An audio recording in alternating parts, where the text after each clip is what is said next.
Welcome to the channel. My name is Matthias. Today we're going to talk about Fantastic Four issue 356, written by Tom DeFalco and fantastic art by Paul Ryan. Now, this particular issue has like a special place in my heart. It's like within the first 10 comic books that I ever got when I was a kid. I probably picked it up because I saw the New Warriors on the cover and I was really digging their series. So back then, this would be the first time that I, as a kid, would see the Fantastic Four in action. And the real weird thing is that I've always loved these characters and I always understood their very important role within the Marvel Universe. But for some reason that I don't know, I've never collected any Fantastic Four series.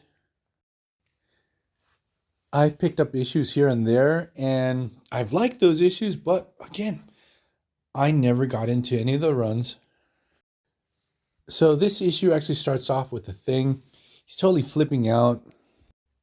He's accusing the Human Torch of literally defacing a little statue of himself made by Elisa Masters. Now, the relationship between the Thing and the Human Torch is pretty much at a boiling point. Because during this time, the Thing, well, actually, Ben Grimm had been cured of his rock form, and then he sacrifices himself and he becomes a rock monster again for his girlfriend, Sharon Ventura, who had become a Thing herself, but then she was cured, and then she leaves Ben Grimm during this time. And to add on top of this, Human Torch had married Elisa Masters, who used to be Thing's girlfriend. So what happens is we have Mr. Fantastic. He's running experiments on the Human Torch.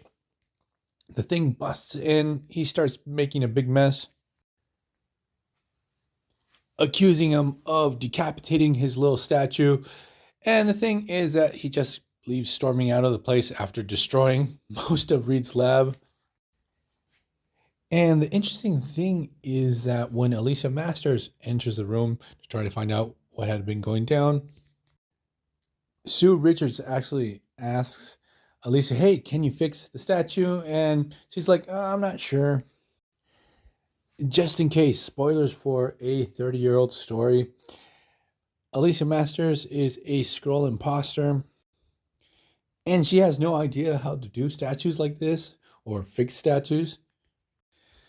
So then the story cuts to the puppet master, who would be Elisa Masters' stepfather. And he is pretty distraught over the fact that ever since his daughter, or stepdaughter, married a Human Torch, she's sort of different. Something's off. That the Fantastic Four probably have done something to her. That's why she's different. So he hatches up a plan to use his radioactive clay to enslave, oddly, one of the members of the New Warriors. I have no idea where the puppet master gets the idea of choosing a member of the New Warriors. Like, I'm not sure if he ever interacted with his team.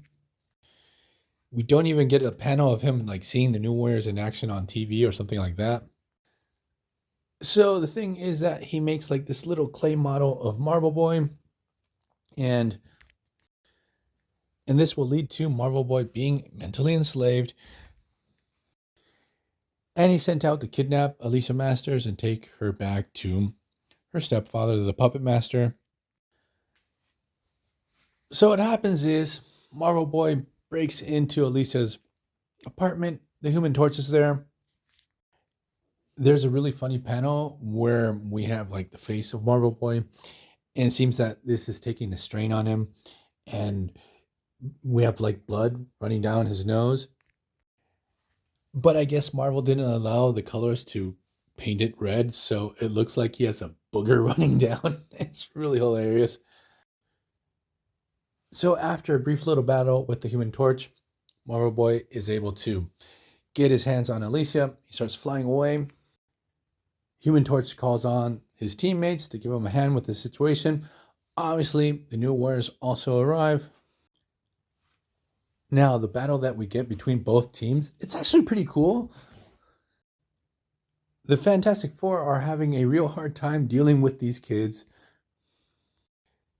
And while all this chaos is raging all around with all these heroes battling, Puppet Master tries to contact Elisa Masters and tell her, look, I'm your dad. I'm here for you. What's wrong?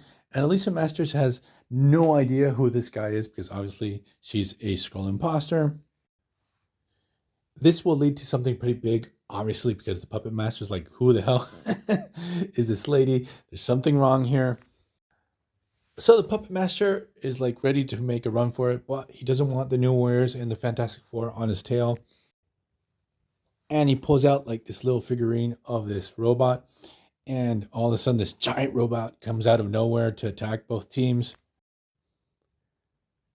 I have so many questions. Was that robot his? Where did he get the money for that robot? Or did he know that robot was there? Those are very stupid nerd questions that I always ask myself. The thing is, both teams are able to destroy this gigantic battle bot. And obviously, all is forgiven with Marvel Boy. They understand that he was under the mind control of the Puppet Master. So, we're going to leave this video here. I hope you guys liked it. See you guys next time. Bye.